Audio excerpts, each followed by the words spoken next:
तो आज एक टॉपिक पे बात करता हूँ मैं। बजाज फ्रीडम अभी एक बाइक लॉन्च हुई, ठीक है, सीएनजी वाली उस पर बात करते हैं। मैं अपना इंजीनियरिंग पॉइंट ऑफ व्यू उस पर शेयर करना चाहूँगा कि वो engineering by engineering point of view वो डिसीजन वाइज है बजाज का या नहीं, उस पर ये डिस्कशन रहेगा। क्योंकि बाकी ऑटो यूट्यूबर तो बहुत है जो ऑलरेडी उसकी लुक, ये वो स्टाइल सारी हर एक छोटी छोटी चीज़ों पे डिटेल कर चुके हैं, ठीक है। मुझे ना तो मोटरसाइकिल का शौक है, ना ही मैं कोई ऑटोमोटिव यूट्यूबर हूँ, ठीक है। मेरा फोकस है इसकी इंजीनियरिंग एस्पेक्ट पर कि ये प्रोडक्ट कहाँ फिट होगा, होगा कि नहीं, चलेगा कि नहीं। वैसे तो इसे बोला जाता है फर्स्ट एवर दुनिया की सीएनजी बाइक, ठीक है। मैं अभी बजाज की ऑफिशियल वेबसाइट पर ही बोल रहा हूँ, सही देख के बोल रहा हूँ। मैं अदर सोर्सेज का भरोसा नहीं है, मैं ऑफिशियल वेबसाइट पर जाऊँगा, ठीक है। वो लोग बोल रहे हैं कि ये फर्स्ट एवर सीएनजी बाइक है। शायद बजाज वाले खुद भूल गए कि उन्होंने आगे एक और एक्सपेरिमेंट किया था गैस वाली बाइक का। नो डाउट वो सीएनजी नहीं था, वो एलपीजी था, पर एक एक्सपेरिमेंट था उनका जो बजाज प्लेटिना पे हुआ था। बजाज प्लेटिना एलपीजी करके उन्होंने लॉन्च की थी, मुझे पता है क्योंकि मेरे फादर ने ली थी अराउंड 2008 या 9 के आसपास। गाड़ी की इंजीनियरिंग वॉज एक्सेलेंट, बट यही है ना कि सिर्फ चीज़ डिज़ाइन करने से काम नहीं हो जाता। पहले तो मार्केट में नीड है वो देखो ना। क्योंकि आगे जब बजाज ने एलपीजी लॉन्च किया था तब क्या था, मार्केट में ईवी नहीं थी। एक यो या ये यो बाइक ही थी शायद, कुछ 30 की स्पीड वाली, ठीक है, वो भी लेड एसिड बैटरी के साथ। और ईवी पर कोई किसी का उतना फोकस भी नहीं था उस टाइम पे। वो बाइक आई थी और वो काफ़ी मतलब मेच्योर लग रही थी उस टाइम पे। 2.5 kg की एलपीजी की टैंक के साथ थी और गाड़ी बढ़िया थी, पर उसका आफ्टर सेल सपोर्ट एकदम बकवास था बजाज की साइड से, जिसके कारण वो गाड़ी फेल हुई, ठीक है। और आज उसकी कोई बात भी नहीं कर रहा है। और अभी के टाइम पे ये सीएनजी लॉन्च करना कितना फायदेमंद है, ठीक है। क्योंकि अभी ऐसा है कि ये अभी टू व्हीलर में पर्टिकुलरली इंडस्ट्रियल अपने इंटरनल कंबस्शन इंजन पे कुछ करना वो डूबते सूरज को पकड़ने वाली बात हो गई है, ठीक है। क्योंकि ऑलरेडी ईवी इतना मैच्योर हो चुका है कि वो टू व्हीलर में से आईसी इंजन को, मैं अब तक ऐसा था कि लोग ऐसा बोलते थे कि electric vehicle petrol two wheeler को रिप्लेस कर देंगे, पर अब ये सीएनजी भी ऐड हो चुका है, तो ये हो चुका है आईसी इंजन को रिप्लेस कर देंगे, ठीक है। क्योंकि देखो आपने इधर सीएनजी दे दिया, ठीक है, प्राइस पॉइंट अराउंड जो पल्सर 125 सीसी है उसके आसपास ही है इसका, ठीक है।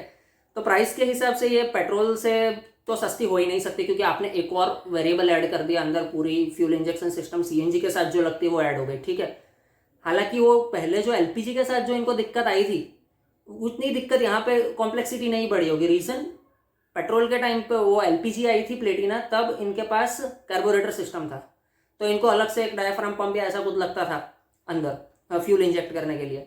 पर अब हालांकि एमपीएफआई इंजन है तो वो कंपैरेटिवली इजी हो गया होगा टास्क उनके लिए सीएनजी इंटीग्रेट करना। पर फिर भी ये सेगमेंट की ज़रूरत नहीं थी इंडिया में, क्योंकि जैसे जैसे ईवी मैच्योर हो रही है, अभी इनका खुद का चेतक, पता नहीं इन्होंने एक तो किया क्या है। बजाज की खुद के पोर्टफोलियो में इन्होंने क्या क्या लिस्ट करके रखा है वो देखो। सबसे पहले इनके पोर्टफोलियो में freedom, Pulsar, dominator Dominar what ever, Avenger, Platina, city, ठीक है। पर इनका खुद का एक और है ईवी में बजाज चेतक करके। पता नहीं ये लोग, मैच्योर गाड़ी है वो भी, बिल्कुल भी कहीं से भी घटिया तो नहीं है, ठीक है। कंपेटिव, वो अच्छी खासी कंपेटिटिव गाड़ी है, पीएमएसएम मोटर के साथ आती है, ठीक है। वो भी 95,000 के प्राइस पॉइंट पे। पर पता नहीं ये लोग उसे अपने पोर्टफोलियो में नहीं दिखाना चाहते, और उसके लिए अलग से वेबसाइट बनाई है चेतक.com करके, ठीक है। और उस पर कहीं पर भी बजाज की बैजिंग नहीं दिख रही है। क्यों? जब तुम्हारे पास एक इतनी अच्छी ईवी गाड़ी है तो क्यों तुम उसे मतलब ये मेरे से इसका कोई लेना देना नहीं है ऐसा पल्ला क्यों झाड़ रहे हो। वो भी सेम 95,000 प्राइस पॉइंट से स्टार्ट हो रही है, और ऐसे इसके भी मतलब फ्रीडम के प्राइस भी 95 से स्टार्ट हो रही है, आई थिंक 95,000 से। तो जब उसी कैटेगरी में एक गाड़ी जो उससे 10 गुनी ज़्यादा एफिशिएंट है, अब एग्जांपल के लिए बताऊं, ये 75 kg का गैस चल रहा है सीएनजी, ठीक है, अभी गुजरात में। तो उस हिसाब से ये 2 kg में 200 किलोमीटर, यानी पर केजी कुछ 100 किलोमीटर के अराउंड इसकी माइलेज बनती है, जो कि 75 रुपीज़ में 100 किलोमीटर की माइलेज हुई। ग्रेट। अब दूसरे पॉइंट पे आते हैं। ईवी में इनका 2.8 किलोवाट का बैटरी पैक है। मैं दोनों की क्लेम्ड रेंज से ही एप्पल टू एप्पल ही कंपैरिजन कर रहा हूँ, और ये लोग बोल रहे हैं 123 किलोमीटर की रेंज, ठीक है। 123 किलोमीटर ये चेतक की, 2.88 मतलब 3 किलोवाट की बैटरी समझ लो, ठीक है, और ऊपर थोड़ा एफिशिएंसी का लॉस लगा लो, मतलब चार्जर का कन्वर्जन लॉस होगा, उसके साथ ये 3.5 unit kilowatt hour electricity consume करेगा सॉकेट से, उसमें 123 किलोमीटर बोल रहे हैं, ठीक है। तो ये 3 यूनिट 3.5 यूनिट कितने के होते हैं, 7 रुपए के रेट के हिसाब से 25 रुपए के। चलो 123 किलोमीटर हटा दो, जो 100 किलोमीटर सीएनजी का बोला है उतना ही पकड़ते, ये भी 100 किलोमीटर चलेगी मान लो, मैंने उसका फुल लिया है just for comparison. Bajaj freedom का 100 किलोमीटर का एवरेज लिया है 75 रुपए में, इसका 100 किलोमीटर मुझे मिल रहा है 25 रुपए में, और इनिशियल प्राइस पॉइंट सेम है। एक्सेलरेशन आपको इलेक्ट्रिक में ज्यादा मिलेगा, ठीक है। मेंटेनेंस इलेक्ट्रिक की कम आएगी, आपको इंजन ऑयल की चिंता नहीं है, आपको साइलेंसर में पानी घुसने की चिंता नहीं है, और उनका खुद का प्रोडक्ट है। आई डोंट थिंक ये इन्होंने खुद डिजाइन किया होगा, इन्होंने किसी कंसल्टेंसी से करवाया हो या फिर किसी का प्रोडक्ट व्हाइट लेबल किया हो, पर एक मैच्योर प्रोडक्ट पोर्टफोलियो में है इनके पास। जैसे ओला भी शुरुआत में बाहर से ही लाया था, फिर धीरे धीरे मैच्योर करता गया। तुम इनिशियली बाहर से लाओ, फिर खुद का बनाओ, ये अच्छा खासा और स्टेबल है बजाज चेतक। पर पता नहीं इसके चेतक की वेबसाइट पे, आप, मैं अभी ऑफिशियल वेबसाइट पे बैठा हूँ बजाज चेतक की, बजाज का नाम कहीं पर नहीं है। जब लास्ट में अबाउट सेक्शन में जाते हो, वहां पे जाके लास्ट में कॉर्पोरेट के अंदर अबाउट बजाज करके है इनका, जहां पे लास्ट में जाके बजाज का नाम है, अदरवाइज कस्टमर केयर के मेल आईडी में कहीं पर भी बजाज का बी नहीं है। और दूसरी साइड बजाज ऑटो की वेबसाइट पर चेतक का सी नहीं है। क्यों? अपना पोर्टफोलियो बर्बाद करने का क्यों इनको इतना मन है, और बेकार में आरएनडी का खर्च किया जा रहा है। क्योंकि देखो कार में केस अलग है, और अगर कार के साथ कंपेयर करें कि कार में इतनी अच्छी ईवी है फिर भी आईसी इंजन का स्कोप बचा हुआ है। देखो कार ऐसी चीज है ना कि 90% लोगों की जो फैमिली उसके लिए लेते हैं, उनकी वीक में एक बार निकलती है, ठीक है।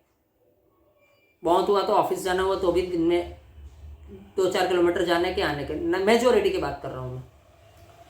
उतने में ईवी सेंस नहीं बनाता, क्योंकि आप अपफ्रंट 4-5 लाख पे करते हो और आपकी गाड़ी खड़ी रहती है, और आप जनरली कार लॉन्ग डिस्टेंस के लिए होती है, ठीक है। तो वहां पे आप ऐसा नहीं चाहोगे कि मेरा मतलब वो वार्निंग बत्ती रहे लो फ्यूल की, और मुझे टेंशन हो कि चार्जिंग ढूंढनी है या मुझे कहीं वेट करना पड़े। ये जनरली इंट्रासिटी कम्यूट के लिए है, 2 व्हीलर। तो वहां पे रेंज इश्यू इतना बड़ा नहीं है, ठीक है। वहां पे आपको क्विक एक्सेलरेशन चाहिए, ठीक है, लाइट वेट चाहिए, तो वो ईवी में मिल जा रहा है। तो फिर ये प्रोडक्ट अलग कैटेगरी बनाने की जरूरत ही क्यों है? ये कौन प्रोडक्ट मैनेजर बैठा हुआ है भाई बजाज में? कोई भी क्यों आइडिया दौड़ा रहा है? नो डाउट जो इंजीनियरों ने इसे डिजाइन किया है, हेड्स ऑफ टू देम, क्योंकि एक फ्यूल इंजेक्शन सिस्टम में 2 ड्यूअल फ्यूल के लिए पता नहीं इन्होंने ईसीयू में कितने चेंजेस किए होंगे, इन्होंने कितना इंजन डिजाइन में काम किया होगा। That's great, engineering effort excellent, but जरूरत है क्या इस प्रोडक्ट की?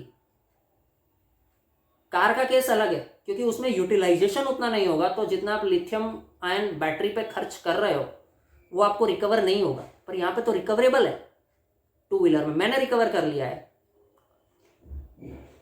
2 व्हीलर मेरा 18,000 किलोमीटर से ऊपर चल चुका है, वो भी ओकिनावा का, जो पूरा मतलब असेंबल्ड ही था, पार्शियल मतलब आधा से ऊपर कंपोनेंट चाइनीज असेंबल्ड, फिर भी उसका पैसा वसूल है,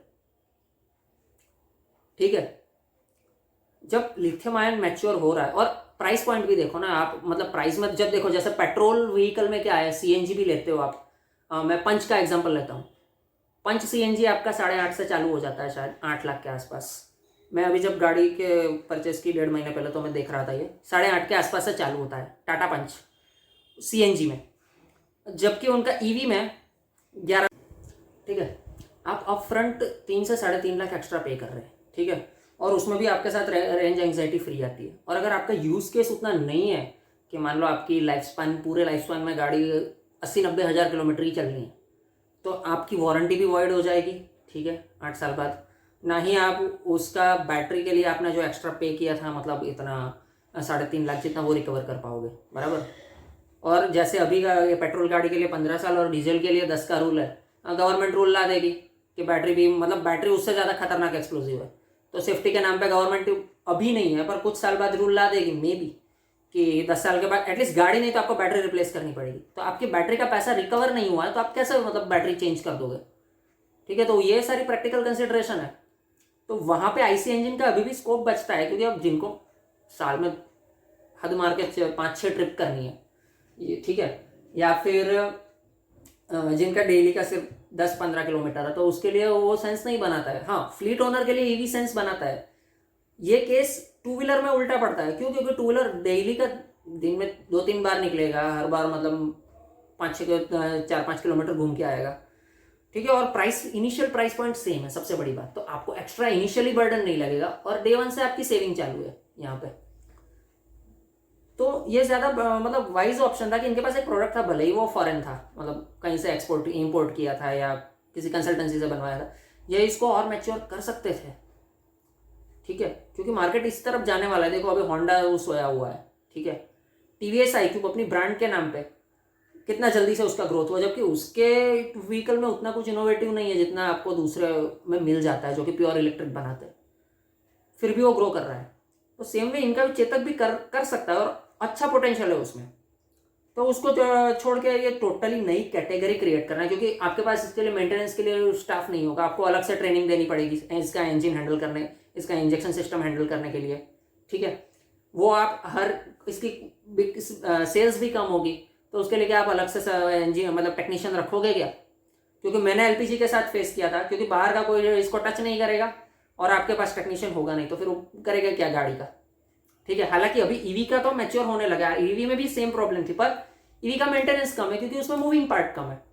ज्यादातर में हब मोटर आती है, और सिर्फ हब मोटर में उसका हब व्हील ही घूमता है और कुछ मूविंग पार्ट नहीं है, तो उसका मेंटेनेंस काफी कम हो गया है। अभी जो ईवी में इश्यू है वो मेनली इनकी प्रोडक्ट बिल्ड क्वालिटी को लेके है, क्योंकि टीवीएस बजाज हीरो को छोड़ के किसी के पास ऑटोमोटिव एक्सपीरियंस नहीं है जो अभी नए प्लेयर आए हैं ईवी में उसके पास। तो उनके प्रोडक्ट लूज पूछे, बारिश होती है तो ये ओकिनावा का ये स्विच में मतलब कॉन्टैक्ट खराब हो जाता है, वो चलता नहीं है। ओकाया में ये है कि उसका जीरो एक्सीटर पे भी कई बार वो उसका एक्सेलरेटर का वो पॉट उसका माल फंक्शन कर देता है।